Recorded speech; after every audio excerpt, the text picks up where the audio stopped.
Hello, everyone. Welcome to Van Chicagoland Stories, the podcast. I'm your host, Pete Costanis, and today's date is October 2nd, 2021.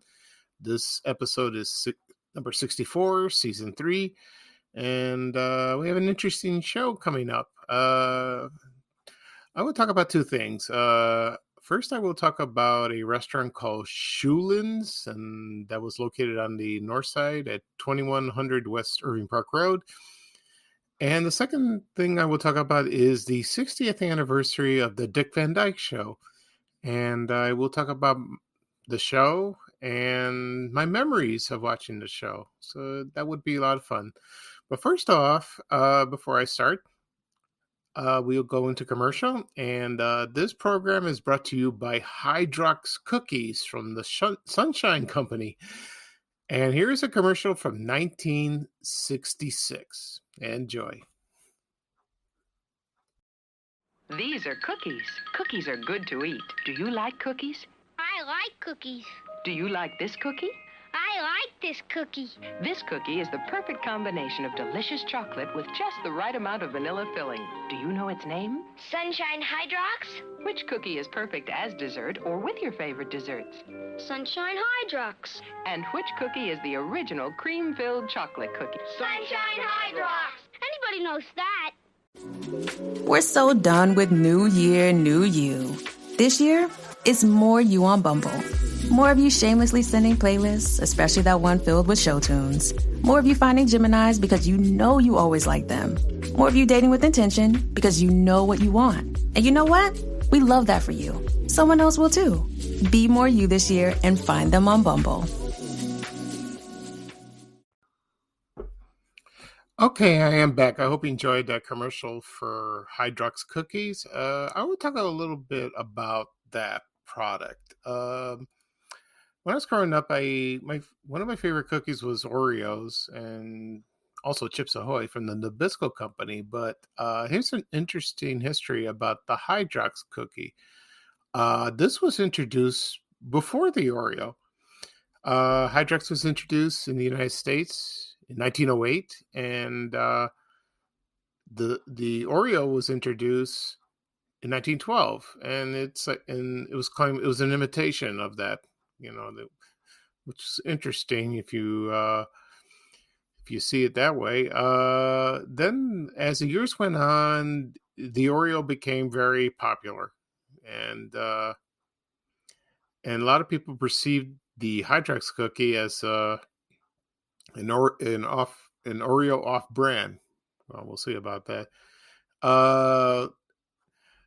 The difference between like the Hydrox and the Oreo is, according to some sources, the vanilla filling was sweeter, and the cookie, the cookie part, the shell was crunchier and became less soggy milk. I wouldn't prove that because I wouldn't know.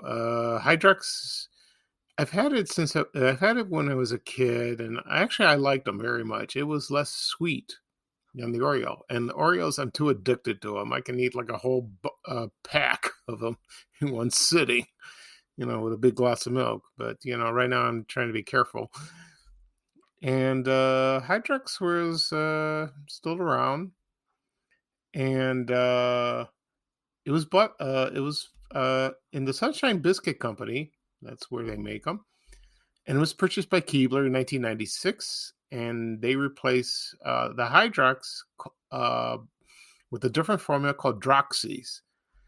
And then in 2001, it was acquired by Kellogg, like the cereal company. And a couple years later, they removed Droxy's, and then they brought it back. And then it was discontinued. And on the 100th anniversary of the Hydrox, which is 2008, they brought it back with the Sunshine label, to sub it. Oh my God. And when that was announced, a lot of people went crazy. The company was bombarded with phone calls, and they had an online petition to have it, to resume that. The recipe was changed to remove the trans fat. I can understand that, but I don't know if it tastes the same. And then it was in business, and then they discontinued. I don't know if, and it was bought by the Leaf Brands company, but I don't know if it's on the market. I checked that on Amazon, and it wasn't available. So I don't know if they're still making it, which is a shame. A funny thing, one funny note I remembered. I talked about it in a previous episode about wacky packages, and they had the Hydrox, and it was called Hyde's Rocks. And they showed Dr. Jekyll and Mr. Hyde. They had a regular scientist, and then and on his right, on his left, that is, was Mr. Hyde, all green and monstrous looking. That's one of my favorite stickers. So I hope Hydrox comes back. I really do. I like that. I like that cookie very much. Okay, that's enough for that. Right now, we're going to talk about two things I said in the beginning of the program. Is Schulien's restaurant in Chicago and the 60th anniversary of the Dick Van Dyke Show. Right now, I'm going to talk about Schulens. I'll talk about a little history of that.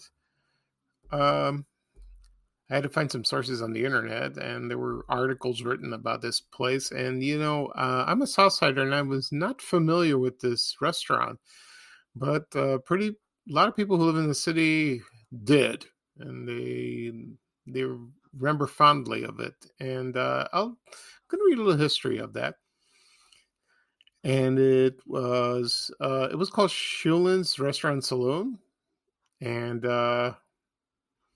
it was one of the first restaurants in Chicago that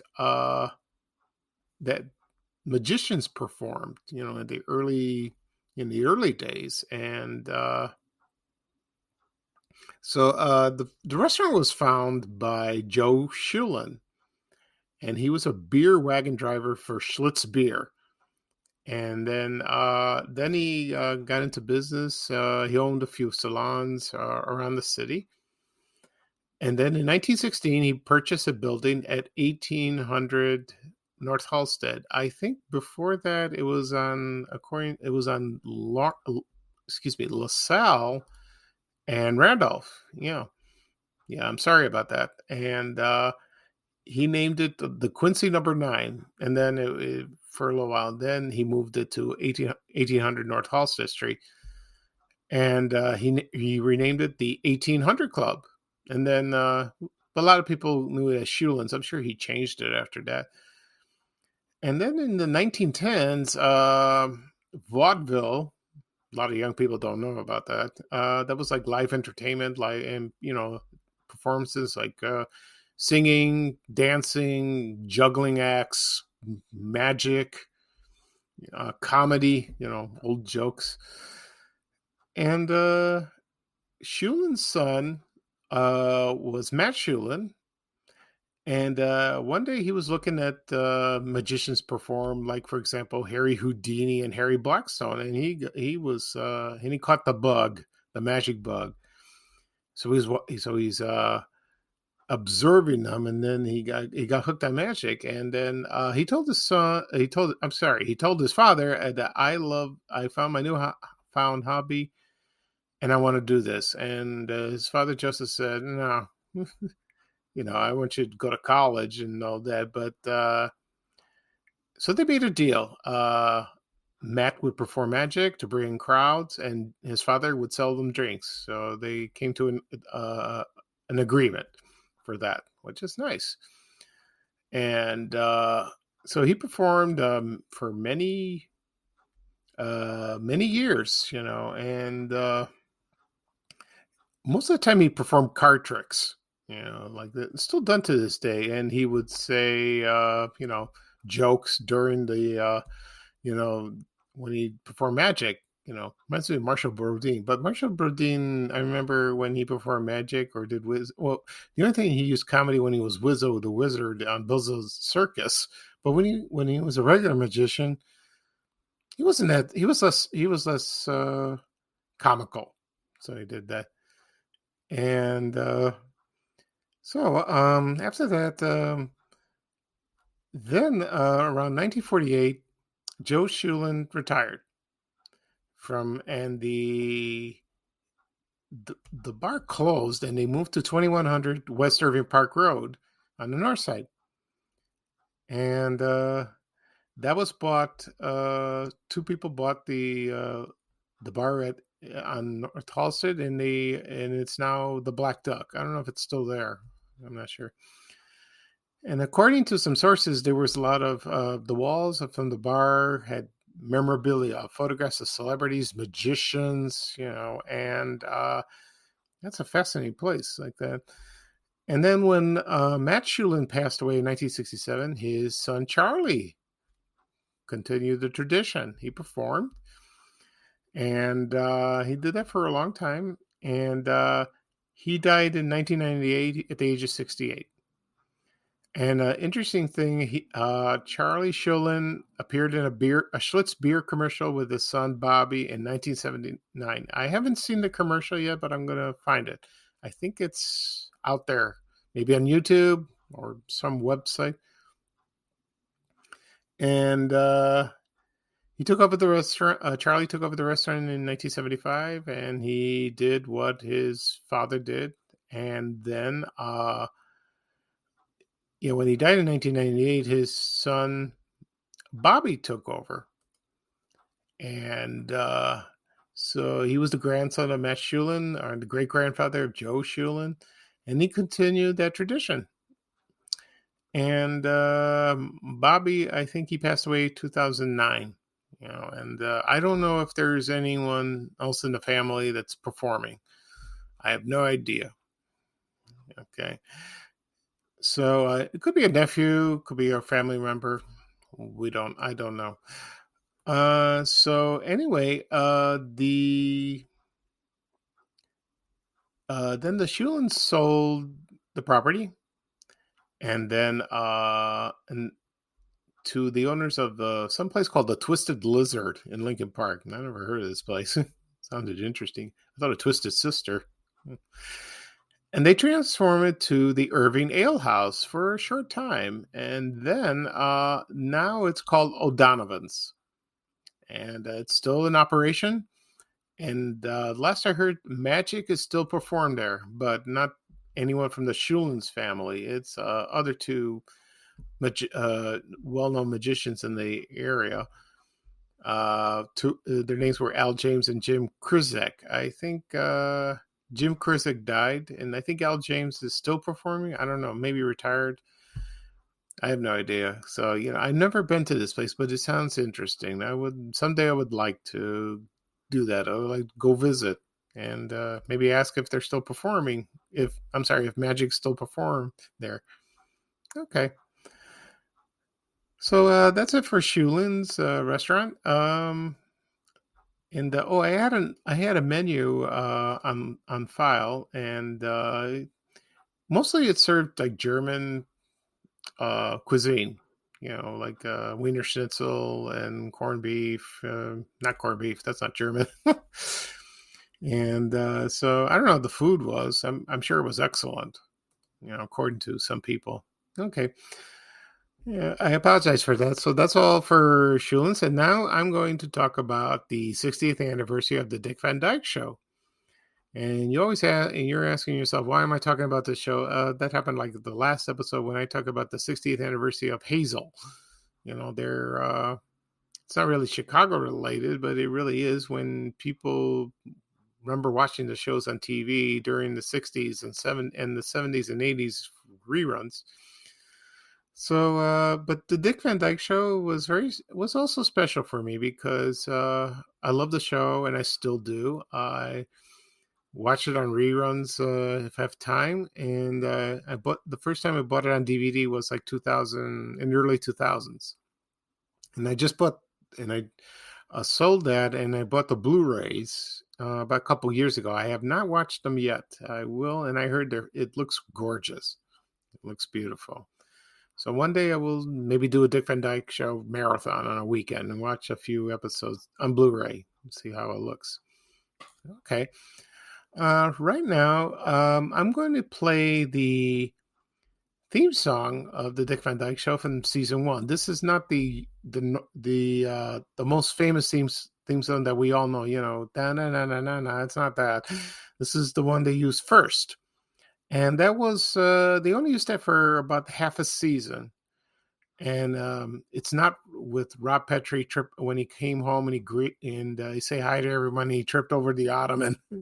This is just in the beginning. There was a folder full of photographs, and they fell out of the folder, and they have the credits introduced.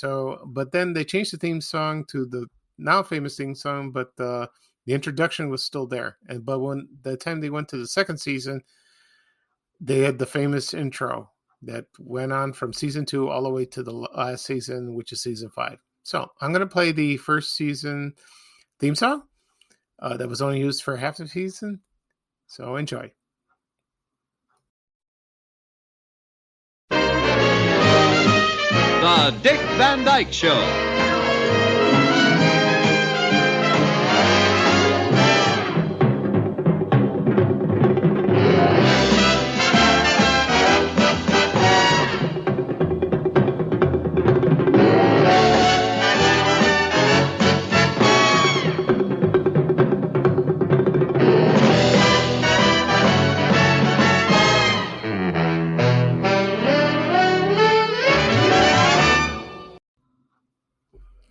Okay, I'm back. I hope you enjoyed the intro of the Dick Van Dyke Show.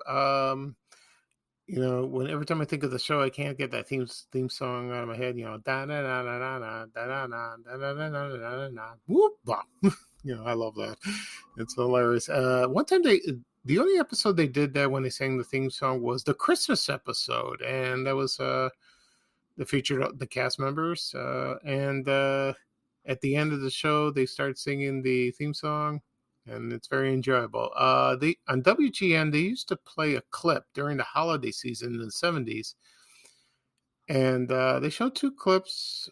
One featured Mary Tyler Moore and Dick Van Dyke doing a dance routine. And the other one was I Am a Fine Musician, which is what was featured in an episode. Oh, I love that song. And it's hilarious. And then the third one was...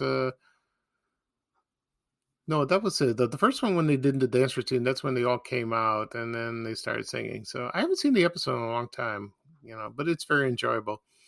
Okay, so I'll talk about a little history of the show. The show premiered in October 3rd, 1961, which is the 60th anniversary is tomorrow. But they filmed a pilot in 1960, and it was called Head of the Family, and it had with a different cast, and everybody was there except Mel Cooley, played by Richard Deacon. And Dick Van Dyke was not Rob Petrie. That was played by Carl Reiner, the creator of the show. And Laura Petrie and Buddy Sorrell and Sally Rogers and Richie all played different people. The pilot is in the DVD. If you have the DVD, you can watch it, and it looks very strange. It was okay, but I don't know. To me, it looked very odd. And then, so they passed that over, and then they still CBS still wanted the show, and so they changed the name from Head of the Family, and then Dick Van Dyke auditioned, and he got the job, and then they changed it to the Dick Van Dyke Show, and then they got a new cast, and then they got Mary Tyler Moore. She acted before in another series, but this is her first starring role. And I think she was about in her early 20s, and she was much younger than Dick Van Dyke. And, and at first she was very quiet. And then when she got into comedy, she shined. She was great, and then that led to her own show, Mary Tyler Moore Show, and that's an instant classic. So it's that's great. And then they had Rosemary Maury Amsterdam. Larry Matthews played the son, and a lot of people complained about his character because he whined all the time and yelled, like most kids, like myself when I was a kid. And it centered on where Rob Petrie worked, because he was a comedy writer for the Alan Brady Show, and in his home life. So sometimes the plots, sometimes they had something to do with the characters in the office or character at home, or had involved with the neighbors, the helpers, which was played by Jerry Paris and Anne Morgan Gilbert. And every day you had Buddy Sorrell, played by Maury Amsterdam, would insult Mel Cooley, played by Richard Deacon, because of his ball jokes, and because he was the brother-in-law of Alan Brady. So every time Mel Cooley entered the office, and Buddy would start the insults, and there were a couple of funny ones. And I love that. Every week or every episode I watch, he would do that. And my favorite, one time the staff of the Alan Brady Show got into a disagreement with Mel Cooley, and Rob Perry would say, "Mel, I'm going to go over your head," and then Buddy would say, "Careful, Rob, it's slippery up there." I love that. And I remember one episode where they had a punching bag in the office, and then there was like a picture of Mel. So I think Buddy used it. It was so funny. Two episodes I remember found, which were my favorites. One was they had the birthday party for Richie, and he invited all his kids in his class, and there were like 63 or something like that. And they were going to like rent a place, but they're trying to cut costs, so they rather do the party in their home. But then Richie invited all these kids, and then so in the scene, they sat down with them and they go through each kid they don't want to invite, and they cut it in half. But Richie asked the parents, "How do I uninvite these kids?" But then they realized, they would hurt their feelings, but he invited them anyway. So they had an idea. They had to do it in the backyard. But the thing is, the gardener fertilized the grass, and they can't do it, so they had to do it inside. And the classic scene was all the kids ransacked the entire house, and Buddy and Sally were chaperones, but they couldn't handle them. And then Robin Lloyd came back with another child, because she hurt herself, and then he was yelling. And then the funniest thing is they told the kids to be quiet, and they sat down, and then the kid was tied to the fireplace, like the chimney, and he goes, "Untie that kid." I still laugh like that. And so that was one of my favorite episodes. The funny thing not the funny thing, the sad thing about it was filmed about 4 days after President John F. Kennedy got assassinated. And they didn't show the episode. They showed the episode later, because it was country was in shock about his assassination. Excuse me. So that was one of my favorite. The other one was when they went into a lodge and it was haunted, and it was a joke, and because Mel Cooley was filming like a candid camera episode, and it was hilarious.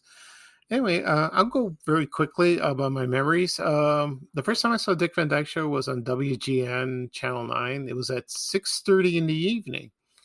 And that's where I saw it during the 70s. I would have dinner at 6, and then I would watch the show. And that's how I got hooked. And the WGN had a great comedy lineup in the afternoon. They had the Flintstones. When I got home, I watched the Flintstones. I think it was on 4 o'clock, and then Gilligan's Island was at 4:30. And the lineup from 5 to 7 consisted of, Hogan's Heroes, Andy Griffith. And it was like, then I Dream of Jeannie came in the early 70s, and Bewitched. So it was like I Dream of Jeannie, Bewitched, Andy Griffith Show, and then Dick Van Dyke. So Andy Griffith sometimes was on 5:30, then he moved it to 6. So Andy Griffith Show and the Dick Van Dyke Show between 6 and 7 was a classic hour of watching that. And that lineup lasted for a few years. And then, more shows in syndication were added on Channel 9 as time went on. And then Dick Van Dyke went into Nick at Night in the 80s, and then now it's on MeTV. I think it is. I don't know. I haven't checked the lineup. So it's a classic show, and so I still love it. I still do. It's one of my top 5 favorites. I really love it. And So that's so this weekend we'll celebrate the 60th anniversary of the Dick Van Dyke Show, and believe all the cast members have died. The only one who's alive, surprisingly, is Dick Van Dyke, and he's 95, 96, still kicking. God bless him, because he's a wonderful dancer and a great comedian. You know, he's so agile. You know, he has so good at agility. And Larry Matthews is still alive as Richie. So it's a shame they passed away, you know, all of them, because they were talented people, you know, good writing. Okay, so that'll be all for today. This is episode 64, season 3 of Vanishing Chicagoland Stories. I'm your host, Pete Costanes. I don't think I'll be doing a podcast tomorrow. I probably have to go somewhere. But one last note, Monday is my birthday, October 4th. And probably spend the day celebrating. I'll be 58 years old. Getting old. And I will probably do a podcast the day after on October 5th. And that should be a lot of fun. That would be episode 65. So many episodes I've done. Okay, so I'm signing off for this episode. And bye-bye for now for me. And here is Ray Rayner saying bye-bye for now. Take care, everybody, and have a good day.